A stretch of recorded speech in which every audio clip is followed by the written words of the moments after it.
네, 오늘 말씀의 제목은 예수 그리스도는 이라는 제목을 가지고 말씀을 준비했습니다. 히브리서 13장 8절 말씀에 예수 그리스도는, 예수님은 어제나 오늘이나 영원토록 동일하시니라 라고 되어 있습니다. 예수 그리스도께서, 예수님께서 한결같으시다라는 것은 예수님께서 언제나 우리와 항상 함께 하신다라는 말씀이에요. 이것을 믿어야 진실로 주님을 따르는 사람입니다. 예수님께서 제자들에게 나를 따르라 하셨어요. 제자들은 배를 육지에 대놓고서는 모든 것을 버려두고 예수님을 따라갑니다. 그런데 예수님께서 그들에게 요한복음 15장 4절에서 5절로 말씀을 하십니다. 내 안에 거하라, 나도 너희 안에 거하리라. 나는 포도나무여, 너희는 가지라. 그가 내 안에, 내가 그 안에 거하면 사람이 열매를 많이 맺나니 라고 그렇게 말씀을 하셨어요. 제자들로서는 나를 따르라 하신 말씀은 순종만 하면, 결단만 하면 순종할 수 있는 그런 말씀이었습니다. 하지만 내 안에 거하라 라는 말씀은 순종하려고 해도 어떻게 해야 하는지 좀 혼란스러웠을 것 같은 그런 말씀입니다. 그 말씀은 예수님이 승천하신 후에도 계속 예수님을 의지해야 한다, 그런 의미로 말씀하신 것입니다. 오늘 우리가 정말 붙잡아야 할 것이 무엇이겠습니까? 예수님이 지금 우리와 함께 하신다는 것입니다. 어제나 오늘이나 영원토록 함께 하신다라는 말이에요. 바울은 갈라디아서 2장 20절에 고백을 합니다. 내가 그리스도와 함께 십자가에 못 박혔나니 그런즉 이제는 내가 사는 것이 아니요 오직 내 안에 그리스도께서 사시는 것이라. 이제 내가 육체 가운데 사는 것은 나를 사랑하사 나를 위하여 자기 자신을 버리신 하나님의 아들을 믿는 믿음 안에서 사는 것이라. 주 예수님이 어제나 오늘이나 한결같으시기 때문에, 영원토록 같으시기 때문에 나는 죽었습니다. 나는 죽었습니다. 예수님이 나의 생명입니다. 라고 고백을 하는 거예요. 이 고백이 분명한 사람에게는 시험 받을 만한 일이 있어도 넘어지지 않습니다. 해결 안 될 문제가 없습니다. 하나님께서 우리에게 주신 큰 약속이 있습니다. 바로 임마누엘의 약속인데요. 이런 뜻입니다. 요한복음 14장 18절. 내가 너희를 고아와 같이 버려두지 아니하고 너희에게로 오리라. 마태복음 28장 20절. 내가 세상 끝날까지 너희와 항상 함께 있으리라 하시니라. 하나님은 어제나 오늘이나 한결같으세요. 하나님은 한 번도 우리를 실망시키신 적이 없습니다. 언제나 은혜로 지켜주셨어요. 지난 시간들 돌아보십시오. 얼마나 은혜의 시간들입니까? 그 어느 것 하나 하나님의 은혜가 아닌 것이 없을 것입니다. 하나님은 우리를 버리지도 않으셨고 떠나지도 않으셨습니다. 예수님은 영원토록 우리를 지키시는 그런 분이십니다. 그렇기 때문에 예수님 때문에 항상 기뻐하고 쉬지 말고 기도하고 범사에 감사하면서 살아갈 수 있는 것입니다. 사람들은 이 땅에 살면서 나를 바라보는 삶을 살아갑니다. 나를 바라보면 나라는 사람은 시간과 공간과 물질의 제한이 있어서 한정된 시야 밖에는 볼 수가 없습니다. 내가 나를 바라보고 나를 의지하고 산다면 나의 능력은 한계가 있고 내 힘은 한계가 있기 때문에, 제한된 힘이기 때문에 여러 가지 어려움에 봉착하면 해결할 수 없는 어려움이 있을 수밖에 없는 거예요. 내 힘은 한정되어 있기 때문입니다. 성경에 보면 빌립은 자기가 처한 상황에서 예수님의 부탁을 가늠해보고 불가능을 선언합니다. 자기 능력으로 예수님의 부탁을 실행을 해보려고 하니까 절대로 할 수 없는 일이기 때문에 예수님 앞에 못합니다 라고 고백을 하는 거예요. 요한복음 6장 1절에서 7절 말씀해 보시면 그 후에 예수께서 디베라의 갈릴리 바다 건너편으로 가시매 큰 무리가 따르니 이는 병자들에게 행하시는 표적을 보았음이라라. 예수께서 산에 오르사 제자들과 함께 거기 앉으시니 마침 유대인의 명절인 유월절이 가까운지라. 예수께서 눈을 들어 큰 무리가 자기에게로 오는 것을 보시고 빌립에게 이르시되 우리가 어디서 떡을 사서 이 사람들을 먹이겠느냐 하시니, 그러니까 뭐 이렇게 말씀하신 거는 어떻게 하실지를 알면서 물어보신 거잖아요. 빌립을 한번 시험을 해보신 거예요. 빌립이 대답하되 각 사람으로 조금씩 받게 할지라도 200데나리온의 떡이 부족합니다 라고 대답을 했어요. 예수님께서 빌립한테 그러시는 거예요. 얘야, 이 사람들을 어떻게 다 먹일 수 있을까? 어떻게 먹였으면 좋을까? 이렇게 물어보시는 거예요. 이렇게 물어보시면 어떻게 답하는 게 제일 좋겠습니까? 한번 생각해 보세요. 그리고 마음속으로 대답해 보세요. 제가 물어봅니다.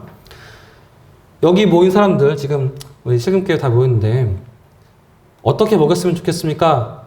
제가 예수님처럼 물어보는 거예요. 그러면 마음속으로 대답 한번 해보세요.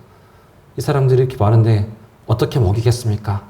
다 먹이려면 한 명당 뭐 10,000원씩 치고 뭐 한 60만 원, 70만 원 필요하겠지요. 뭐 그렇게 답을 하는 겁니다. 그런데 가장 좋은 답변은 그거예요. 예수님, 주님이 아십니다. 주님 뜻대로 하겠습니다. 예수님 시키시는 대로 하겠습니다. 주님을 믿겠습니다. 이게 답이에요. 하지만 그런 답을 하지 않았습니다. 자기가 당장 계산을 해봤어요. 남자만 5,000명이고 다른 사람들까지 조금씩 떡을 줄지라도 200데나리온이라는 돈이 필요한데 돈도 없고 떡도 없고 살 곳도 없다. 먹일 수도 없다. 주님, 우리가 먹일 수가 없습니다. 왜 그래요? 자기 능력을 바라보았기 때문에 그런 것입니다. 자기가 예수님을 모시고 있다는 것을 잊어버린 거예요. 자기를 바라보면 환경의 노예가 되어버립니다. 두 번째 사람들은 나와 하나님을 번갈아서 보는 사람들이에요. 그런 삶을 살아가는 사람들이 이 세상에는 참 많습니다. 나를 바라보고 또 하나님도 바라봅니다. 나를 바라볼 때는 못하겠는데 하나님을 바라보면 할 수 있을 것 같고, 믿었다가 안 믿었다가, 믿었다가 의심했다가 갈등 속에 살아갑니다. 그런 사람 말하는 거예요. 믿음과 의심의 갈등 속에서 삶을 살아가는 것입니다. 대다수의 신자들이 이러한 모습입니다.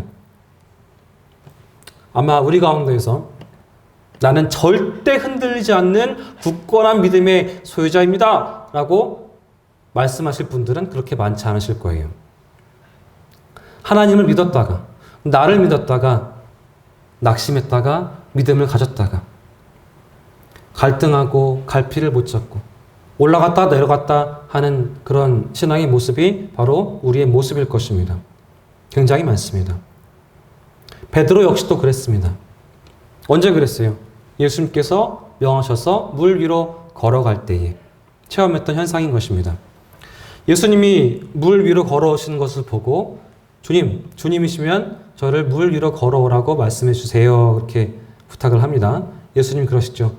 나니 물 위로 걸어와라. 예수님 바라보고 주님을 바라봤어요. 주님 말씀 믿었어요. 어떻게 했어요? 걸어갈 수가 있었습니다. 걸어갔어요. 주님 말씀을 믿고 나니까는 믿음이 강해져서 물 위로 걸어갑니다. 근데 바람이 불고 물보라가 얼굴을 때리니까 바람과 물결을 바라보니까 예수님을 바라보지 않게 되었고 의심이 들어와서 두려워하니까 어떻게 됐어요?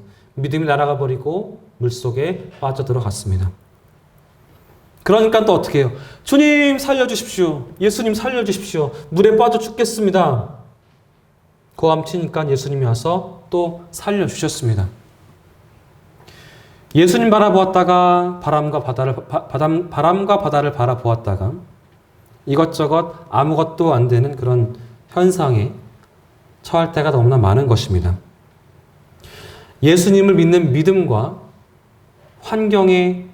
환경과 상황에 따라 바뀌는 그런 의심, 두려움, 그런 것들의 노예가 되어버린 것이죠. 마태복음 14장 28절에서 32절 말씀에 그것을 분명히 기록하고 있습니다. 베드로가 대답하여 이르되 주여 만일 예수님이시거든 나를 명하사 물 위로 오라 하소서 하니 오라 하시니 베드로가 배에서 내려 물 위로 걸어서 예수께로 가되 바람을 보고 무서워 빠져가는지라. 바람을 보지 말아야죠. 바다를 보지 말아야죠. 한번 예수님 봤으면 끝까지 봐야죠. 근데 눈을 들어서 바람을 보고 바다를 보았습니다. 바람을 보고 무서워 빠져가는지라 소리질러 이르되 주여 나를 구원하소서 하니 예수께서 즉시 손을 내밀어 그를 붙잡으시며 이르시되 믿음이 작은 자여 왜 의심하였느냐 하시고 배에 함께 오름에 바람이 그치는지라. 예수님을 바라보면 의심이 안 생겨요. 환경을 바라보면 의심이 생깁니다. 예수님 봤다가 환경 봤다가 그러면 의심이 들어왔다가 믿음이 들어왔다가 왔다 갔다 하는 거예요. 마음이 갈피를 못 잡고 복잡하게 되는 것입니다. 우리의 신앙생활들이 너무나 그렇습니다. 나 힘들고 어려울 땐 주님 봅니다. 그러다가 조금 나아지면 다른 데를 바라봅니다.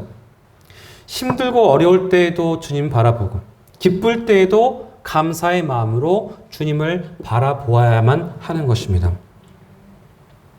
세 번째는 우리의 참 신앙생활이란 것은 하나님만을 바라보는 삶을 살아야 한다는 것입니다. 하나님만 바라봐야 돼요. 눈에 아무 증거 안 보이고 귀에 아무 소리 안 들리고 이 눈에 아무 증거 아니 보여도 믿음만을 가지고서 늘 걸으며 천지와 만물 지으시고 우리를 지으신 주님 바라보시면서 살아가야만 합니다. 모세는 그런 사람이었습니다. 수백만 명의 이스라엘 백성들을 데리고 애굽을 떠나서 나오는데 바로 왕이 대군대를 동원해서 추격을 해옵니다. 피할 데가 없어요. 군대도 없고 무기도 없고 절망적인 상황입니다. 이스라엘 백성들이 아우성을 치죠. 모세야. 아마 더 심하게 욕을 했을 거예요. 막 무슨 자식 그러면서 그랬을 겁니다. 근데 어디 장지가 없어서 우리를 이런 데로 데리고 와서 죽이려고 하느냐? 항복하고 돌아가죠. 하지만 모세는 그 너머에 계신, 환경 너머에 계신, 고통 너머에 계신, 고난 너머에 계신 하나님만을 바라보았습니다. 애굽의 병거들과 군대들을 뛰어넘어서 우리를 보고 계신 하나님을 바라보았습니다. 하나님 앞에 그들을 비교해 보면 그들은 아무것도 아니기 때문입니다. 출애굽기 14장 13절에서 14절 말씀 다 같이 한번 읽어보시겠습니다. 시작. 모세가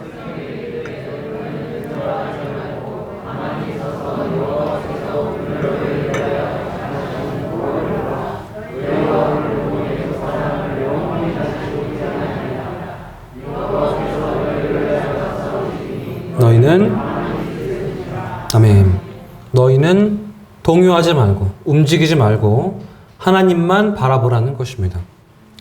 애굽의 군대도 바라보지 말고 군병들, 마차들 바라보지 말고 환경도 바라보지 말고 오직 너를 구원하실 또 구원하신 하나님만 바라보라는 것입니다. 그러면 하나님께서 건져주신다. 이 믿음이 진짜 믿음인 것입니다. 나를 바라보면 모든 일에 있어서 내가 한계가 있기 때문에 할 수가 없습니다. 더 이상 나아갈 수가 없어요. 내 능력 이상의 것을 할 수가 없습니다. 나와 환경을 동시에 바라보면 의심이 생겨서 불안해서 도무지 할 수가 없어요. 살아갈 수가 없습니다. 나도 바라보지 말고 나와 환경을 번갈아서 보지도 말고 오직 예수님만, 하나님만 바라보는 것입니다. 하나님의 약속을 듣고 또 말씀을 듣고 보고 생각하고 말씀 위에 굳게 서서 걸어가는 거예요. 이것은 힘든 일이지만 그렇게 할 때에 기적이 일어나는 것입니다. 하나님만 바라보고 하나님을 우리가 잘 깨달아 알고 말씀을 읽고 또 알고 하나님 안에서 꿈과 희망을 가지고 살아가는 것입니다. 할 수 있다.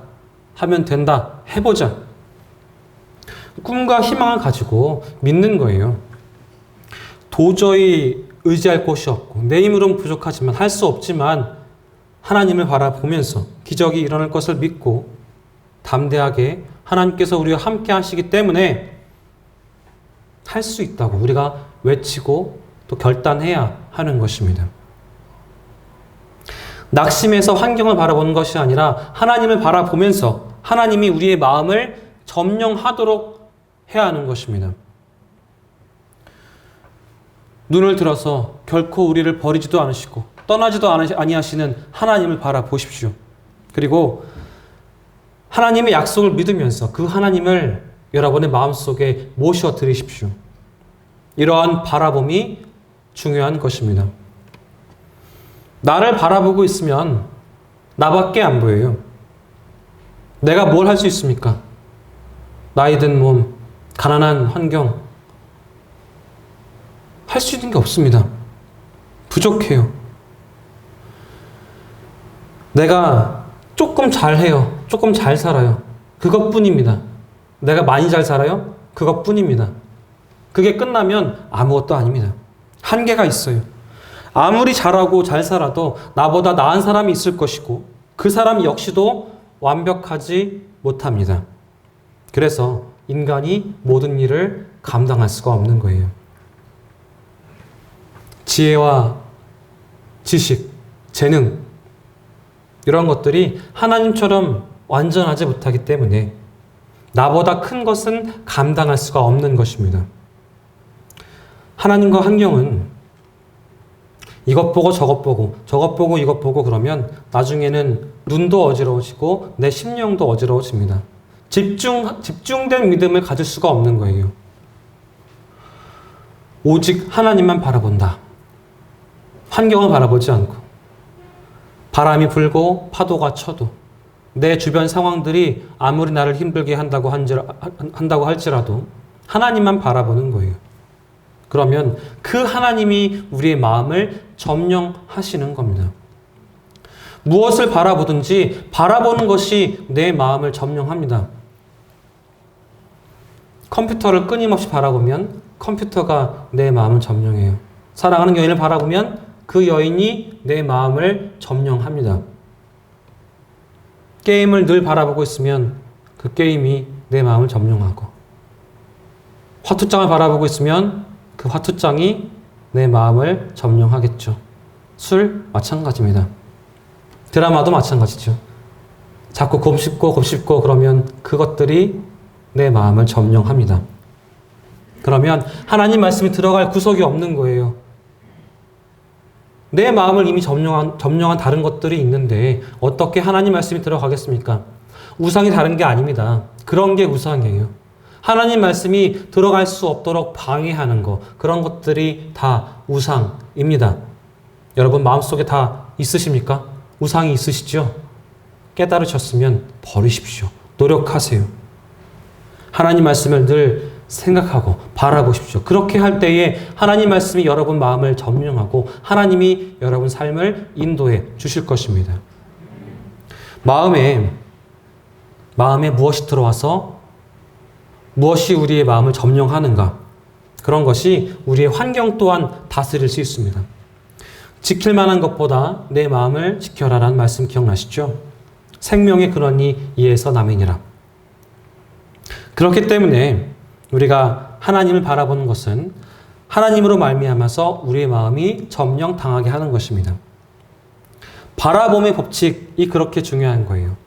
누구를 바라보는가, 무엇을 바라보는가. 우리가 믿음이 안 생기는 것도 하나님을 바라보면 내 마음을 하나님께서 점령할 수 있도록 마음을 내어드리면 믿음이 생길 수밖에 없습니다.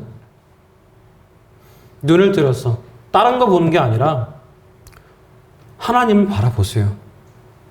그러면 우리를 버리지도 않으시고 떠나지도 아니하시는 하나님께서 내 마음을 점령하실 거예요. 그분이 여러분과 함께 하십니다. 힘이 되십니까? 힘이 되십니까? 그러면 계속 바라보세요. 놓지 마십시오.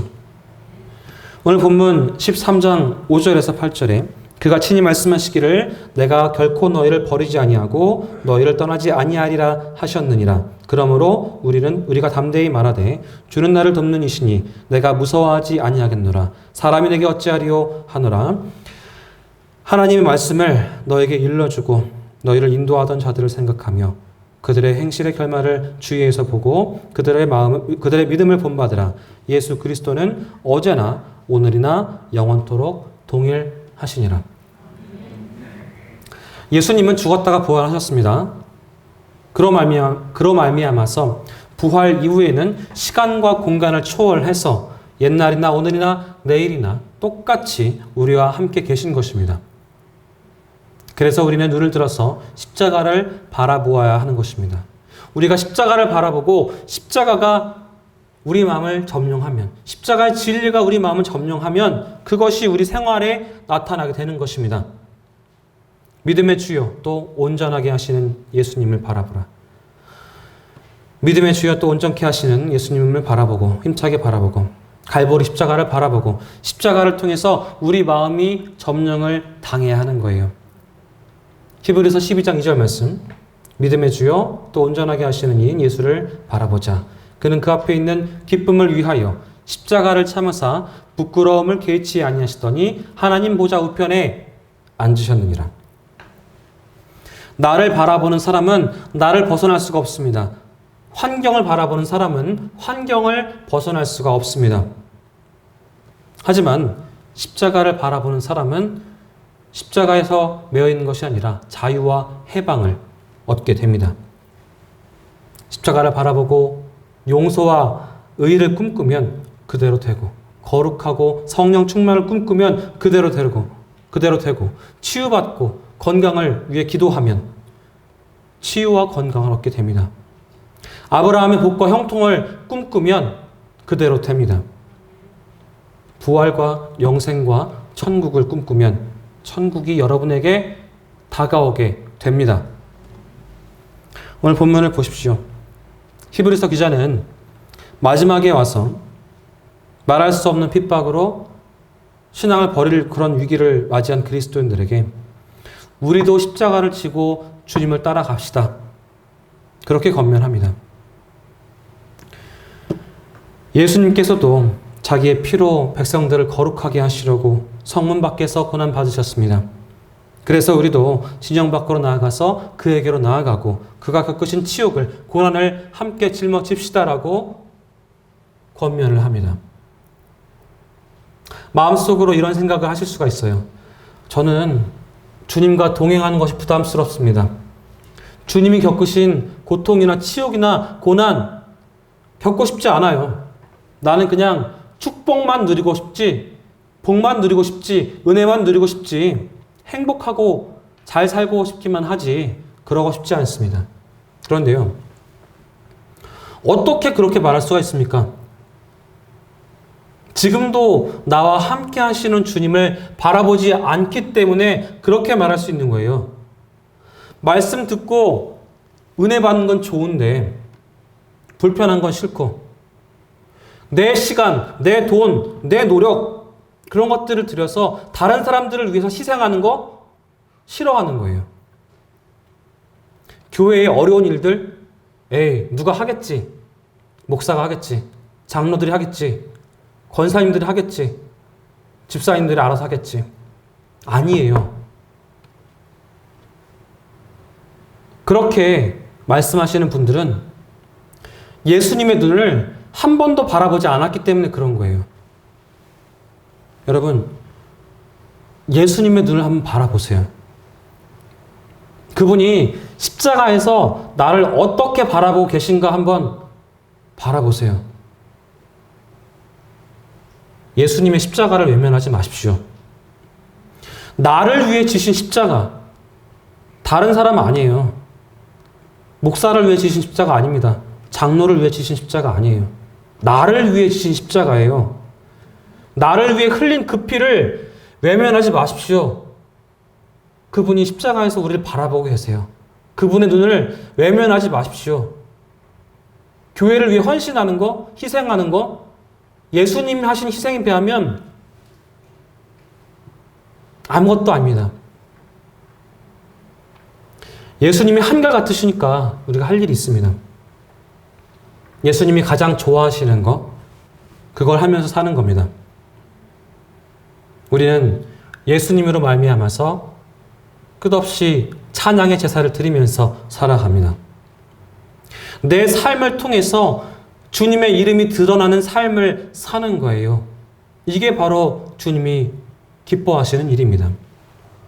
내가 그리스도인으로서 부끄럽지 않은 삶을 살아갈 때에 이것은 곧 그의 이름을 고백하는 입술의 열매가 되는 것입니다. 여러분 삶을 통해서 주님을 증거하십시오. 주님께서 보고 계십니다. 엄청 부담스러우시죠? 거룩한 부담입니다. 짊어지세요. 여러분 주변의 사람들과 사이좋게 지내시나요? 남편과 아내, 부모와 자식, 또 사장님과 직원들, 그 외에 여러 인간 관계가 매끄럽게 또 행복하게 잘 지내시나요? 항상 그렇다라고 말씀하시지는 못할 거예요. 때로는 싸우기도 하고 때로는 미워서 냉전 상태로 돌입하기도 할 것입니다. 이런 인간관계를 조금 더 부드럽게 하기 위한 방법이 있어요. 그것은 남편이 아내를 위해서 뜨겁게 박수를 보내고 아내가 남편을 향해서 뜨겁게 박수를 보내면 부부 사이의 관계가 달라질 겁니다. 부모가 자식에게 뜨겁게 박수를 보내고 자식이 부모에게 뜨겁게 박수를 보내면 가정이 달라질 겁니다. 부모와 자식 관계가 달라질 거예요. 사장님이 직원들한테 박수 쳐주시고 직원들이 사장님에게 뜨겁게 박수를 쳐주면 직장이 달라질 것입니다. 뭐 이렇게 말하면 그러실 거예요. 뭘 잘하고 이쁜 구석이 있어야 박수를 쳐주죠. 그죠? 제가 봤습니다. 아닙니다. 뭘 잘해야지, 이뻐야지 박수를 치는 게 아닙니다. 못해도 칠 수 있어요. 잘하라고, 잘할 수 있다고, 당신을 믿는다고, 힘내라고 응원해 줄 수 있습니다. 그렇게 할 때에 우리의 삶의 자리가 바뀌어질 것입니다. 비난하고 욕하고 왜 그거밖에 안 돼? 그러면 그 사람은 기가 죽을 수밖에 없어요. 그래, 나는 이거밖에 안 되는 인간이야. 이러고 말지. 여러분 남편이, 아내가 그런 패배자로 살아가는 거 원하세요? 아니시잖아요. 난 당신 믿어. 당신 할 수 있어. 내가 도와줄게. 이게 가족입니다. 교회 안에서도 마찬가지예요. 장로님이나 뭐 저나 또 권사님들이나 집사님들이나 다 부족하죠. 왜 그거밖에 못해? 그러면 그런 말을 들으면 힘이 나겠어요? 안 하고 말지. 다른 사람들이 하겠지. 그렇게 말하는 그 사람이 하겠지. 아무도 일하지 않는 교회가 됩니다. 격려해 주세요. 힘내라고 하세요. 못해도 잘한다고 하세요. 그게 교회의 공동체의 모습입니다.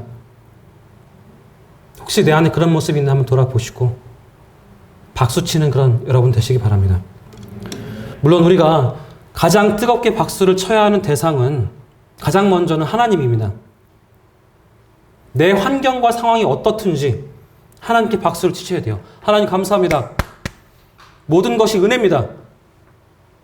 내가 고난 중에 있다고 할지라도 이 환경과 상황이 나를 넘어지게 하는 것이 아니라 내게 복 주시기 위해서 더 나아갈 수 있는 디딤돌임을 깨닫게 하시고 또 주님을 바라보면서 이겨나갈 수 있도록 그렇게 기도를 하셔야 하는 거예요. 하나님은 한 번도 우리를 실망시키신 적이 없습니다. 언제나 은혜로 지켜주셨어요. 지난 세월들 돌아보면 그 어느 것 하나 하나님의 은혜가 아닌 것이 없을 것입니다. 주님은 우리를 떠나지도 않으시고 버리지도 않으십니다. 예수님은 영원토록 우리를 지켜주실 거예요. 어제나 오늘이나 영원토록 동일하실 분이십니다. 그러므로 항상 기뻐하고 쉬지 말고 기도하고 범사에 감사하시면서 승리의 인생을 살아가시는 여러분들 되시기를 주님의 이름으로 축원합니다. 기도합니다. 하나님, 우리를 위해 죽으신 예수님의 희생을 기억합니다. 우리가 주님의 희생을, 주님의 십자가를, 주님의 보혈의 피를 보고 들어서 알고 있을진데 우리를 바라보시는 예수님의 눈을 자꾸만 피하고 있습니다. 주님은 우리를 사랑한다고, 우리를 더 가까이서 보고 싶다고 말씀하시는데 나의 발걸음은, 나의 시선은, 나의 마음은 자꾸만 세상으로 나아갑니다. 헌신이 싫고 섬김이 싫고 십자가를 지기 싫은 우리의 나약하고 부족한 모습을 용서하여 주시고 사순절 기간 동안에 주님의 희생에 동참하는 성도가 되게 하여 주시옵소서. 우리를 위해 죽기까지 헌신하신 예수님의 이름으로 간절히 기도하옵나이다. 아멘. 교회 소식 전하겠습니다.